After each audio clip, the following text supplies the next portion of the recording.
Hello and welcome back to Bookish and welcome back to a tag. This is the mid-year freakout book tag, which was created so long ago that I didn't bother to trace down the originator. I've been seeing a few people doing it lately, and I don't think I did it last year. Probably just for straight old man contrariness, refusing to do, that which it seemed like everybody else was doing. But this year I thought, what the heck? Being contrary means I have to be even contrary to what I normally do. So I thought I'd do it. I like the questions, and I've done this before in past years. So here we go. Question number one. Best book you've read so far in 2021. I think that is without a doubt The Trees by Percival Everett. This is just a brilliant, biting, hard-hitting, gruesome satire of racist violence in the United States of America, centering on or focusing on the murder of Emmett Till and then repercussions from that in modern times. It is moving, it's brilliant, it's, I think, really tightly constructed. I was really disappointed this didn't move on to the BookTube prize because this so far is my favorite book of the year.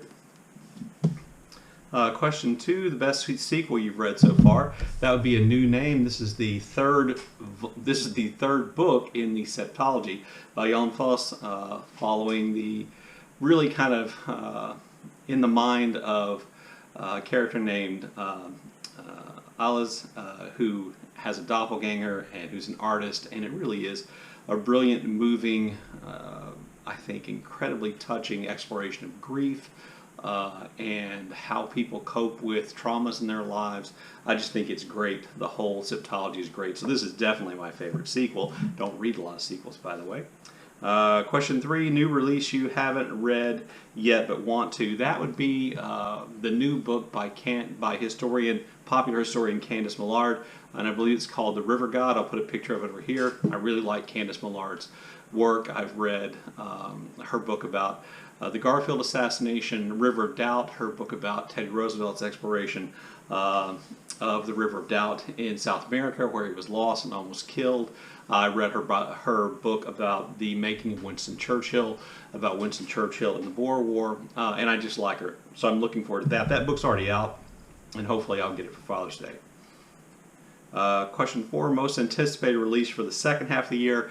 I think I'm going to have to say Cormac McCarthy's two new books that are coming out kind of simultaneously. I don't even remember the names of them.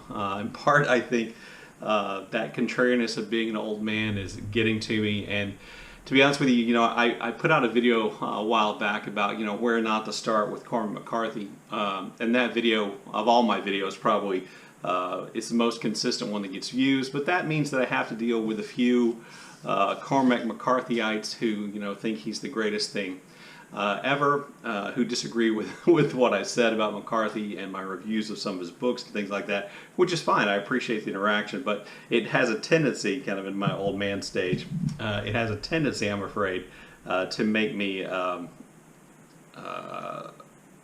of having kind of a negative view of Cormac McCarthy. Just to clarify, I think McCarthy wrote one absolute classic of a book. I think he wrote one half of a really good book, one good book, and then the rest have been kind of mixed in my estimation. But I would have to say that I do want to read those two books, so that would qualify for my most anticipated release for the second half of the year. I believe they come out in December. Question five, biggest disappointment. That would be Civilizations by Laurent Binet. Question five, biggest disappointment. That would be Civilizations by Laurent Binet, which I read as a part of the BookTube prize, the international fiction or the translated fiction section. And when I saw my list of books, it was the one I was most looking forward to, and it ended up being a book I ranked number 5. And so I was really pretty disappointed in it. Book number 6, biggest surprise, that would be Cold Enough for Snow by Jessica Au, who is an Australian writer. I was reading in, I think it was April. Was it April? In April, I was reading really short books, and I asked Jacqueline from the channel 6 Minutes for Me for a recommendation of a short book, a good short book by an Aussie author, and she recommended Cold Enough for Snow by Jessica Au, and I read it, and it was just great. And while I didn't doubt Jacqueline's taste or her ability to recommend a really good book, I was surprised by how much I liked it and how I thought how rich it was and how many questions it asked and left unanswered for a really short book. So I really thought that was good. Question 7, favorite new author. I would go with Claire Keegan here. I read her book Small Things Like These, also as a part of my reading of short books in April, and I really thought it was great, so I will be definitely looking to read more Claire Keegan. Question 8, newest fictional crush. Now, I know a lot of people, and this drives me crazy, so forgive me for going on a rant here, but I am kind of an old man. It drives me crazy when people say, oh, I don't really have fictional crushes, as though somehow you're committing to something that's, juvenile or perhaps creepy or untoward. All it means is that you found a character in a book that you really liked, and you might think in real life, this is somebody I want to know. This is somebody I want to spend time with. It doesn't have to mean anything creepy or weird or sexual. So I went with Pearl from The Last Thing You Surrender. Now, I didn't like The Last Thing You Surrender nearly as much as I thought I would. It wasn't a disappointment, but I didn't like it as much as I thought I would. But I thought the character of Pearl is incredibly brave, incredibly kind and compassionate, and willing to take risks. And I just thought she was great, so that would be my fictional crush. Let's see. Question number 9. Newest favorite character. I'm going to go with Sammy from James Kelman's How Late It Was, How Late.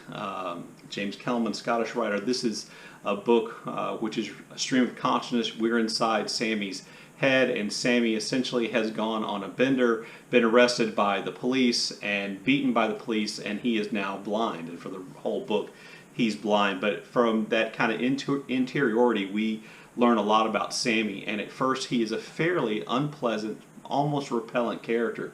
But as time goes on, your compassion for him grows. And I think it grows apace with his development as a person by the end of the book. Now, he doesn't end up as a hero or anything perfect. He's still doing stupid stuff, but I just thought it was really good, so I really liked Sammy from How Late It Was, How Late. Let's see. 10 is a book that made you cry. That would be The Prettiest Star by Carver Sickles. This is a story about set in the 80s about a young man who contracts AIDS, and he essentially goes home to small town Ohio to die, and all the kind of ramifications that has for he and his family, and all the horrible things that happened. And it really does kind of chronicle his decay, his death, in really stark terms. But what got me, what really made me cry, was the very last line, which is essentially we are in the mind of the main character, Brian, as he's dying, and his last thoughts were of the security, the joy, the happiness, the love he felt in the arms of his father when he was a child. Choking up just thinking about it now. Anyway, question 11. Book that made you happy. I'm going to go with this book, which, this year I did some reading tutoring at middle school, and I got to order from the old Scholastic catalogs, those really thin newsprint papers. Really excited about that, and I ordered this picture book called Because of You, John Lewis, the true story of a remarkable friendship. John Lewis is one of my heroes, and this is a story about a friendship he made with a young man and how that impacted the young man. And it's also then kind of centered around the story of John Lewis meeting Martin Luther King Jr. So it's just really good. I really enjoyed it. It really made me happy. Let's see. Question 12, most beautiful book you've bought so far this year. That would be actually 2 books. Now, these books are The Hills Reply by Tarye Veas and Our Lady of the Nile by Scholastic Mukasanga, which this was on the Republic of Consciousness Prize, and I just finished it. These books were published by Archipelago Press, Archipelago Books, I'm sorry, and I'm sure you can't see it, but they have a textured paper cover, and these really simple kind of designs, and they're oddly shaped. They're not, the normal book shape, and I just love both of them. And I'm not one of those people who usually buys books based on their aesthetics, but if I can get copies of books that I want that are from Archipelago Books, I definitely will look into doing that. And then question 13, what book do you need to read by the end of the year? You know, this would just be fulfilling buddy reads. So I'm involved in some buddy reads right now. I have some planned for next month, but the big one would be reading the Snopes trilogy as a part of Faulkner in August. The Summer of Snopes, we are right now reading the Hamlet. I'm about halfway through. Next month will be The Town. I'm not sure my copy of The Town is going to stand up. And then the final one in August will be The Mansion. These chronicle the story of the Snopes family, its move into Yoknapatawpha and its takeover and other things that happen there. Anyway, there you go. There is the mid-year freakout book tag. If you want to do this tag, you know, I think everybody should that wants to. Or if you want to be contrarian and not do it this year, I think that's fine too.